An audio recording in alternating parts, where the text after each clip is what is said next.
शेष महेश गणेश दिनेश, ये सारे मिलकर अंतर गावे और ताही अहीर की छोहरिया छछिया वर छाछ पे नाच नचावे। दो आदमी को पढ़ना बहुत जरूरी। जिनके पास भी ऐसे लोग रहे वो कभी नहीं हारे। जब गर्दन काटनी है तो गाली देने की जरूरत क्या है। अब लड़कियों के सामने तुम रो भी नहीं सकते। जो चीज तुम कमा नहीं सकते वो कीमती है, और अगर वो 2 घंटे तुम्हारे पास बैठ गया,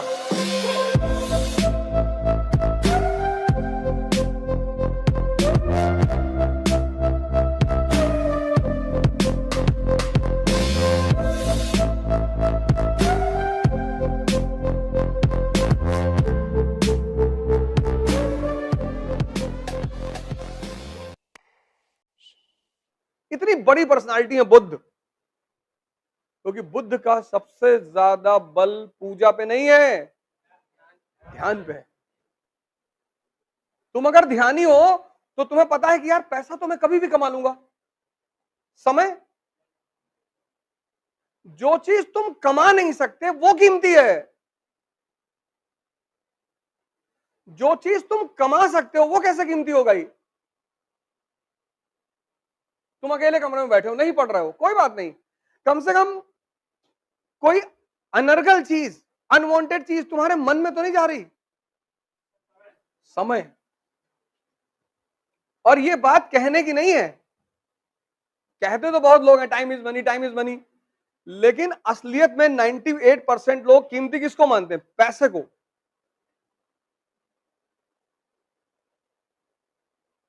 98% लोग दुनिया में पैसे को कीमती मानते हैं। जितने लोग समय को कीमती मानते हैं वो तो पता नहीं क्या क्या करते हैं जीवन में।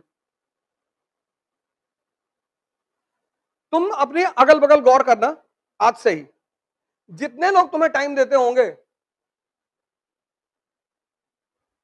जितने, आज से एक्सपेरिमेंट करना और डायरी में लिखना इसको, जितने लोग तुम्हें टाइम देते होंगे वो कुछ नहीं कर रहे होंगे।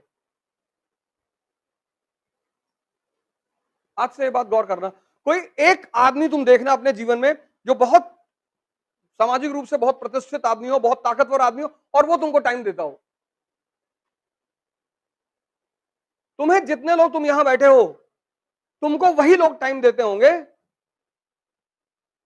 जिनकी अपनी जिंदगी में कुछ भी नहीं है, और तुम उनको इसलिए टाइम देते होगे क्योंकि तुम्हें टाइम की कीमत ही नहीं पता।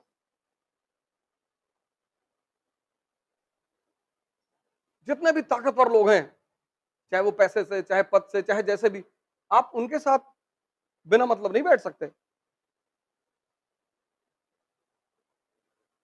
जाओ किसी डीएम के पास 2 घंटे बैठ के दिखाओ, और अगर वो 2 घंटे तुम्हारे पास बैठ गया तो फिर कोई बहुत खास बात है तुम्हारे अंदर।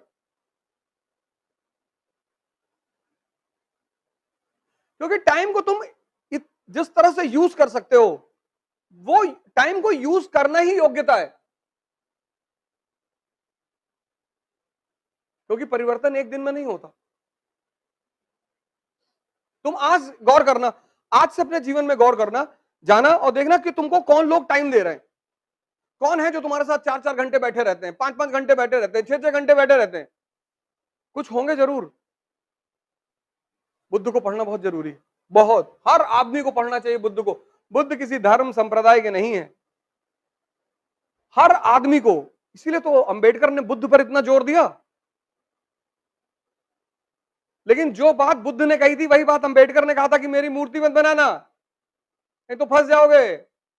लोग बुद्ध की भी मूर्ति बना लिए और अंबेडकर की भी। इसलिए मैं बार बार कहता हूं कि बुद्ध को और अंबेडकर को, 2 आदमी को पढ़ना बहुत जरूरी है, बहुत।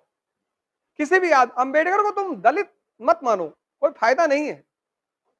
अंबेडकर हर उस आदमी के लिए रास्ता है जो जिंदगी में फंस गया है। अब दलितों ने क्या किया, उनको भगवान बना दिया। तो भगवान का मतलब यह कि जो वो कर रहे हैं वो भगवान थे, हम कर ही नहीं पाएंगे, बच गए दलित। और सवर्ण कहते हैं कि हम लोगों को बहुत परेशान किया इन्होंने। कैसे नहीं किया, हम लोग को बहुत परेशान किया। तो कैसे किया, अब किया है, अब क्या बताते कैसे किया। लेकिन वो आदमी चूंकि बुद्ध से जुड़ा हुआ है, उस आदमी को यही बात तो समझ में आ गई, इतना महान कैसे बन गया वो आदमी। उस आदमी को बस एक बात समझ में आ गई कि बॉस अपने मन को जीत लो। और ये बात सिखाई किसने?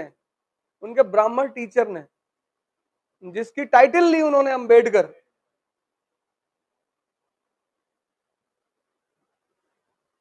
नहीं तो तुम्हें कोई गाली दे और तुम डेली क्लास जाकर बैठ सकते हो? कभी नहीं बैठोगे। लेकिन वो मास्टर जो पीछे बैठा हुआ था ना, वो बताता था कि कोई बात नहीं, कृष्ण को भी गाली पड़ती थी, कृष्ण को भी लड़कियां चढ़ाती थी। अगर तुम्हें कोई, जैसे तुम्हारे पास एक गुरु है और तुम फंसते हो और तुम उसके पास जाते हो और वो तुम्हें कोई एग्जाम्पल दे देता है, तुम्हें थोड़ी चिढ़ाया जा रहा है, कृष्ण, शेष, महेश, गणेश, दिनेश, ये सारे मिलकर अंतर गावे, महिमा गावे, और ताही अहीर की छो हरिया, छछिया वर छाछ पे नाच नचावे।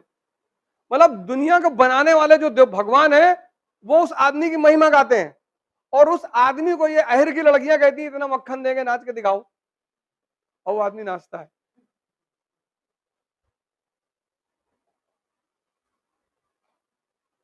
ताही अहीर की चोहरिया, कि इतना पहले नाचो, और वो आदमी भगवान बन गया। और जितने लोग शास्त्र पढ़ रहे थे उनका कहीं कोई नाम ही नहीं है।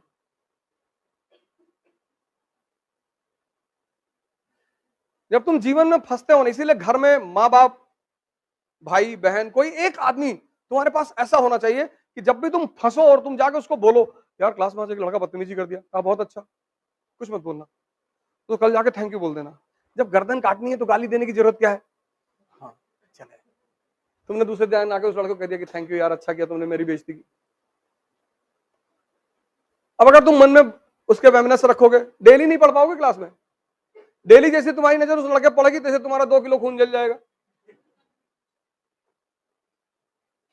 एक आदमी अपनी लाइफ में पकड़ो, एक, कोई भी एक आदमी, चाहे तुम्हारी माँ है, चाहे पिताजी है, चाहे दोस्त, कोई दोस्त मिल जाए ऐसा जो तुमको चढ़ाता रहे हर जगह पे, डरने की कोई बात नहीं, मार डालो।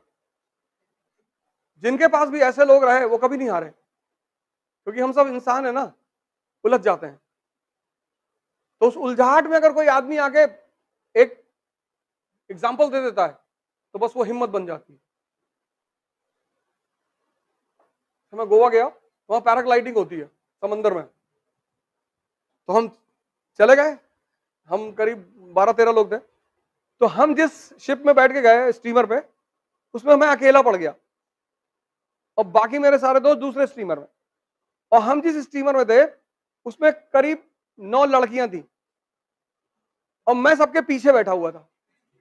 वो जो पैराग्लाइडर था उसने मुझे लगा कि ये सब करेंगी, पहले तो देखा जाएगा कैसा हो रहा है, डर लगेगा तो कह देंगे भैया तबीयत खराब हो रही, नहीं करेंगे। उसने सबसे पीछे से शुरू किया। वो जो आदमी था उसने कहा इधर आ जाओ। मैंने कहा सर मैं तो पीछे बैठा, इधर आओ चलो। अब मुझे लगा कि अरे भगवान, क्योंकि मैं तो ये सोच के पीछे बैठा था कि पहले ये लोग जाएंगी, अगर कोई थोड़ा बहुत खतरा हुआ तो निकल लिया जाएगा कि सर यहाँ दर्द हो रहा है सर। अब भैया जब उसने पानी में उठाया ना, अरे भगवान, अब लड़कियों के सामने तुम रो भी नहीं सकते, एकदम ऐसे खड़ा हुआ था सर। लेकिन हमको ही पता था कि अंदर हो क्या रहा है। फिर मैंने उससे पूछा, उससे बोट वाले से कि अबे रस्सी टूटेगी तो नहीं? कभी कभी टूट जाती है। हमने कहा समंदर में शार्क वार्क तो नहीं है, अब निकल आए तो तुम्हारी किस्मत। वो और उल्टा बोल रहा था। जैसे भाई एक आदमी होता है वो आपको हिम्मत देता है, कह रहा है नहीं भाई साहब रस्सी नहीं टूटती। तो गोवा का आदमी थोड़ा रफ होता है, होते हैं रफ, वो ज्यादा बात नहीं करते। मैंने कहा भाई साहब शार्क वार्क तो नहीं आती? कहा तुम्हारी किस्मत होगी तो आ जाएगी। अरे मैंने कहा यार अब भगवान आज निकाल ले किसी तरह से। और फिर पूरा हनुमान चालीसा पढ़ना शुरू किया। इसलिए तो कबीर ने कहा दुख में सुमरन सब करे, सुख में करे न कोई। और जो सुख में सुमरन करे तो दुख काहे को होए।